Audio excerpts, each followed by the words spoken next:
Olá, pessoal. Eu sou a Ana Lavrati, jornalista do Conselho de Arquitetura e Urbanismo, o CAU-SC. E neste podcast, em pleno NCD Summit 2023, nós vamos conhecer melhor o Laurent Troost. O Laurent, que nasceu na Bélgica, fez inclusive mestrado em arquitetura e urbanismo lá em Bruxelas e que é premiado mundialmente. Por exemplo, ele ganhou o prêmio World Architecture Award, Architecture Master Prize e também Oscar Niemeyer, Akzo Nobel, Tomiotaki, muitos prêmios, né? A gente vai conversar um pouquinho sobre eles também.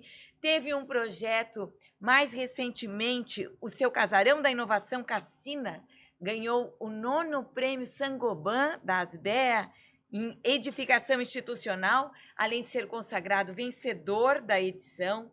Muito para conversar com o Laurent, na companhia aqui também da Roberta Dietrich, gerente executiva do NCD, também palestrante do NCD Summit, e da conselheira do CAU-SC, arquiteta Mariana Campos. Que legal tê-los aqui. Vamos começar então com o Laurent Troost. Queria saber como que foi essa passagem, né? O que te motivou a vir da Europa para o Brasil? Isso foi uma pergunta muito fácil de responder. O amor. A minha esposa é brasileira, a gente se conheceu na Europa e teve um momento que ela resolveu voltar, não estava nos planos, mas eu acabei embarcando na mala junto com ela e eu estou aqui agora faz 15 anos. E na época, a primeira vez que eu vim ao Brasil foi em 2006. Na época eu estava morando em Dubai. Todo mundo falava de Dubai na época, que tinha muitas obras, muitas gruas, muitos canteiros. E em 2006, a primeira vez que eu fui a Manaus, eu vi a mesma quantidade de grua, de canteiro. Eu pensei, bom, se ninguém está falando, mas que tem tantas obras aqui, deve ter trabalho para arquiteto, né? Então, em 2008, quando a gente decidiu voltar para o Brasil, ela voltar para o Brasil, eu ir para o Brasil, para mim a escolha de Manaus era uma escolha quase que obrigatória, assim, não? Eu pensava que primeiro porque tem família lá e porque Mas deve ter depois trabalho. isso se confirmou, tinha mesmo mercado, tinha mesmo potencial, como é que esse vínculo aí foi mais efetivo?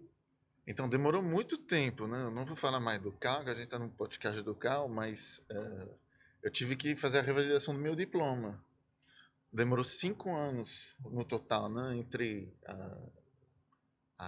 o início do processo, a mudança do CREA para o CAL, passagem pela UNB, enfim. Foi um processo um tanto doloroso, mas se confirmou que tinha muito trabalho em Manaus, sem dúvida. Tive oportunidade relativamente rapidamente, né? E depois eu tive a oportunidade de trabalhar no poder público, que também é algo que eu não imaginava. E hoje eu saí do poder público, eu estou com 2 empresas de arquitetura e eu não posso reclamar. Então, A gente já vai querer saber mais sobre isso, né? Porque o Laurent Troost veio para Florianópolis como palestrante do NCD Summit e o Núcleo Catarinense de Decoração tá pujante, né, Roberta? Envolve aí 175 obras. Então, eu quero aproveitar e perguntar para a Roberta como que funciona para vocês trazer palestrantes dessa magnitude e o que acrescenta para esse público extraordinário que está aqui? Bom, Ana, primeiro, obrigada, né, pelo convite, pela oportunidade de estar aqui dividindo a mesa com gente tão bacana. Na verdade, a curadoria do NCD Summit passa por muitos olhares, né? Tem toda a nossa diretoria envolvida, são muitos nomes bons, né? Com muitas boas histórias, mas a gente também aproveita as janelas de oportunidade, porque o NCD esteve em Manaus no ano passado, né? Fazendo a sua experiência NCD Manaus, E na oportunidade a gente fez contato com o Lohan para que ele nos recebesse e foi de uma gentileza absurda, de uma generosidade incrível. Abriu inclusive a casa dele para o nosso grupo visitar. A gente foi inclusive no prédio da Cassina, que foi o que foi premiado no Prêmio Saint-Gobain. Ele foi junto, mostrou todo o conceito, todo o processo, toda a obra. Abriu a casa dele para mostrar um exemplo de arquitetura vernacular e arquitetura biofílica e uma arquitetura de extrema qualidade que aproveita e envolve o entorno, né, que lá em Manaus é bastante generoso em termos de natureza. E aí a gente se apaixonou pelo Lohan, né, por toda essa trajetória, por toda essa simpatia, por toda essa generosidade e uma caminhada linda, né? Ele trabalhou com Ren Koolhaas, que é um arquiteto vencedor do Pritzker, né, uma referência mundial. E ele se envolveu com o Summit porque ele não é só um convidado, eu digo que ele o Summit ele é um collab, né? Porque a partir do momento que as pessoas são convidadas, você, Ana, o Cal e todas as entidades de classe, vem muito boas ideias, vem muito boas indicações, né? A gente tem um universo muito profícuo de relacionamento, né? Das nossas 175 lojas, dos nossos 7.000 arquitetos. A Amanda Ferber, por exemplo, que é criadora do Architecture Hunter, ela foi uma indicação de um arquiteto. Olha, eu conheci a Amanda, é uma menina super jovem, despontando. Cara, a gente foi olhar o currículo, poxa, que legal. A Nini foi indicação do Giovanni Bonetti, a Nini Andrade. Tem uma portuguesa, e porque a gente foi também para Lisboa ano passado, na experiência em Lisboa, né? Aliás, esse ano. E aí, ano passado, eu fui fazer a visita técnica, o Giovanni, tem uma moça lá maravilhosa e tal. Eu entrei em contato e na época da nossa experiência ela está no Brasil, por um azar, não aconteceu. E aí, quando veio o Summit e a gente olhou, ela faz TED, fez palestra no TED, premiadíssima no mundo, e uma luz, né? Vocês viram a Nini no palco, ela é uma coisa, uma entidade, assim. Eu disse, a gente tem que trazer essa mulher. E ela, de novo, foi super receptiva e foi uma delícia, toda a conversa, toda a negociação. E é isso, né? Essa rede super bacana de relacionamento que faz com que a gente tenha um elenco maravilhoso. E eu conversando com a Nini, ela também estava elogiando aqui os talentos nacionais. E é bem do Brasil isso, né, Mariana? Esse espírito acolhedor. Agora, então, que o Lohan já está radicado aqui, eu sei que queres trazer uma pergunta para ele também, né? Lá da região. Sim.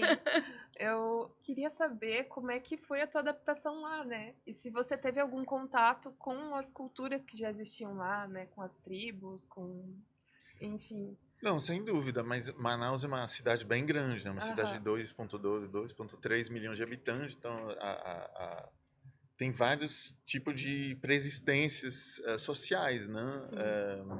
A questão das comunidades indígenas é algo que eu demorei para entrar para conhecer, né? Para tomar conhecimento desse tipo de relação. Mas a adaptação ela foi chocante, né? Porque você vem de um país, obviamente o clima é o primeiro choque, o segundo é que quando você cruza, quando você vai do hemisfério norte para o sul, você pensa, o sol vai simplesmente estar ao norte, quando lá em cima está o sul. Mas quando você vai para Manaus é diferente. Você tem o sol 6 meses ao norte, 6 meses ao sul. Então isso já em termos de começar a ter que conceber a arquitetura é muito perturbante. Né?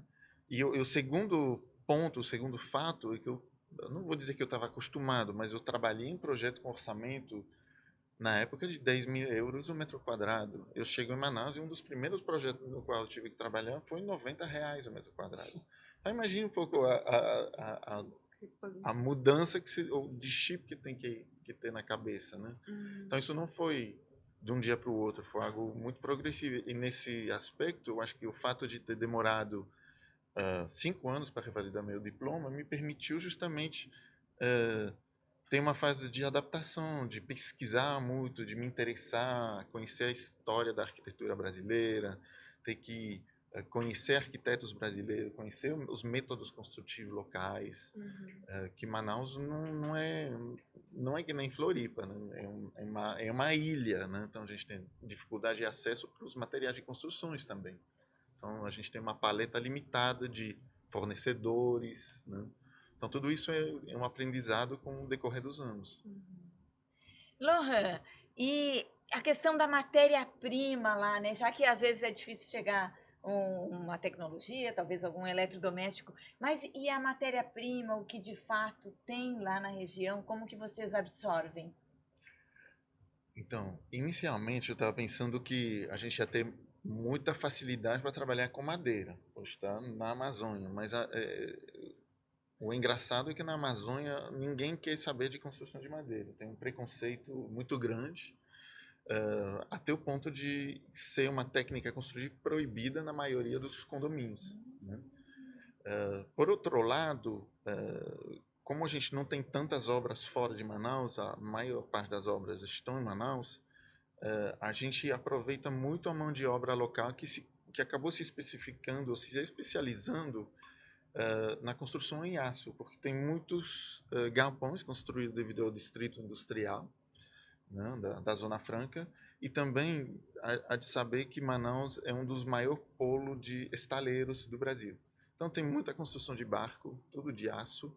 Então tem uma mão de obra extremamente qualificada, além de produtos, a matéria-prima do aço é muito presente em Manaus, né? E a gente não tem o problema que vocês têm aqui do sal, né? Então lá a gente constrói muito com aço. A tua casa, inclusive, tem, né? Exato. Inclusive, a minha casa, assim, uma anedota interessante de mencionar, ela é totalmente coberta de aço Corten. E, bom, telhado de aço, você tem que fazer uma junta. Então, a gente fez solda. Quem fez a solda, porque são soldas contínuas, são soldas de 6 metros, 7 metros, sem parar a máquina. Quem fez são equipes que costumava construir barcos, são trabalhadores de estaleiros. Não é mão de obra da construção civil. Então, isso é uma das peculiaridades que é essa questão dessa adaptação a matéria-prima, o conhecimento local, a sabedoria local, né? Eu acho que é isso. Curioso, considerando a proximidade com a floresta. E a gente também vê a biofilia ganhando outras selvas, as selvas de pedra. Sim. A biofilia está sendo muito bem-vinda, é crescente. Isso também lá é valorizado? Então, a vegetação ou as árvores na cidade não são bem vistas, né? Inclusive um terreno limpo, como é chamado lá, ou seja, que não tem mais nada, tem mais valor econômico do que um terreno com árvores, por exemplo. Então, eu não diria que é algo que é bem visto, mas, por outro lado, a gente tem feito alguns projetos que algumas pessoas apostaram na gente e apostaram num discurso justamente com mais biofilia, mais vegetação, mais árvores, um retorno à natureza, e está sendo um grande sucesso comercial. Não digo para mim, mas digo para os incorporadores com quem a gente está trabalhando, e isso deixa muita esperança para o futuro, de pouco a pouco, né, migalha por migalha, conseguir melhorar um pouco a qualidade de vida dos usuários da cidade. Que interessante, achei curioso essa posição, bem de quem está inserido lá mesmo, né, Roberta? Então eu quero te parabenizar por trazer essas experiências aqui para o NCD. E tu, como já foste professora em diferentes cursos, né, no jornalismo também, na pós-graduação, conta pra gente, Roberta, como que tu achas que é o mercado e a teoria? Papel aceita tudo, né? Vamos começar por aí, né? Papel aceita tudo. Eu acho que é importante a gente estudar a teoria para testá-las, inclusive, na prática, né? Nenhum engenheiro consegue erguer um prédio se não souber fazer cálculo estrutural, né? Então, é preciso, sim, ter o domínio do conhecimento, estudar, saber das novas técnicas. Eu acho muito bacana como o NCD cria esse círculo virtuoso de informação, né? Porque você imagina, o Lohan, ele se formou em arquitetura, né? Fez um curso em que ele é um generalista de arquitetura. Eventualmente, você faz uma pós-graduação em, sei lá, iluminação, em arquitetura vernacular, arquitetura biofísica, enfim, tu se torna especialista em alguma área. Mas você, obviamente, não tem como saber tudo sobre tudo, né? Não vou saber quais são as últimas novidades de piso, as últimas de iluminação, as últimas tendências em materiais, etc. e tal. Mas o lojista que trabalha isso no seu dia a dia, vive os problemas, né, as dores e as belezas dos seus materiais, do seu segmento, ele se torna um grande especialista. A gente tem lojistas que estão há 30, 40 anos num determinado segmento inserido. Então ele já viu acontecer de um tudo, como se diz, né? Já aconteceu de tudo, e ele sabe porque está em contato com fábricas, ele faz essa ponte, né, entre quem consome, entre quem especifica, entre quem fabrica. Então ele está muito bem informado sobre essas tendências e acaba sendo uma autoridade naquele segmento. E como autoridade, a gente, como núcleo, né, como associação sem fins lucrativos, abre os canais, permite esta incentiva e oportuniza essa rede de distribuição de informação. A gente tem um evento que se chama-se Roadshow, que é exatamente isso. Um palestrante, por exemplo, de iluminação vai fazer uma palestra técnica, não é para falar da loja dele, é para dizer, olha, nós temos uma novidade aí, vamos pegar um exemplo, tela tensionada, né, que é muito usado em ambiente comercial, mas também tem sido usado agora em ambiente comercial. Como especificar tela tensionada em ambientes comerciais nas cidades, né? Então é uma coisa bastante específica, vai ajudar, vai abrir a mente do especificador, do arquiteto, do designer, para que ele use esse material com quem já sabe, ó, vocês querem especificar? É ótimo, funciona para isso, mas para tal situação não é bom, para tal situação não é, porque ele tem a praxis em função da parceria com os profissionais. É isso, assim, sabe? Ser esse círculo virtuoso de informação, de oportunidade. Tanto que o nosso lema é conteúdo e conexão. É isso que a gente faz. Parabéns pelas conexões que o NCD estabelece. E a nossa conselheira aqui do CAU Santa Catarina, nós temos ainda mais uns minutinhos. Mariana Campos, tens interesse aqui em deixar mais uma pergunta? Eu sei que estavas curiosa em relação à questão do povo indígena. Sim, eu até falei que eu tinha mandado uma mensagem para ele no Instagram perguntando, porque eu tive algum contato com isso em Lages, né? E tem uma aldeia lá que eles estão formando, que é só de liderança de mulheres, então vai ter as cacicas, vai ter as pajés. E, enfim, se pudesse ajudar, né, eu pedi E se para ele. chegasse a ir lá conhecer também esse tipo de construção, se de alguma maneira Teve o influenciou? contato.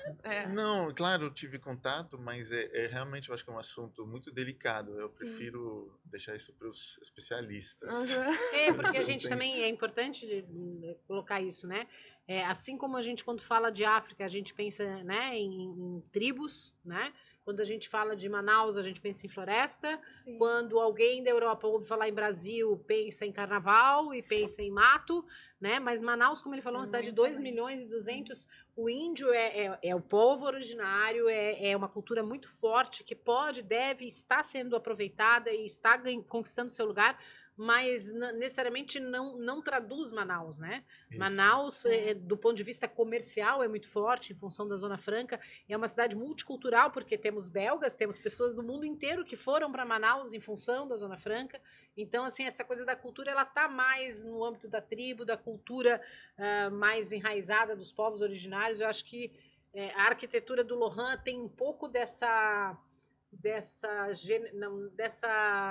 elegância da arquitetura europeia, de alguma forma, né? E vem muito com as soluções de arquitetura para a realidade daquela região e de qualquer região. Tanto que ele está com projetos aqui em Santa Catarina, né, Lohan? Mas Aí, essas bastante. imagens, Lohan, que infelizmente, né, só vi pela internet, só vi pelo Google, desse pavilhão no Pará, em que a água cai pelas paredes como se fosse uma cascata completamente integrada com a natureza, né? E é a água do Rio Negro ali que banha? Não, é um lago de piscicultura. Ah, um lago de piscicultura Sim. que abraça a construção e a pessoa está num Isso. restaurante.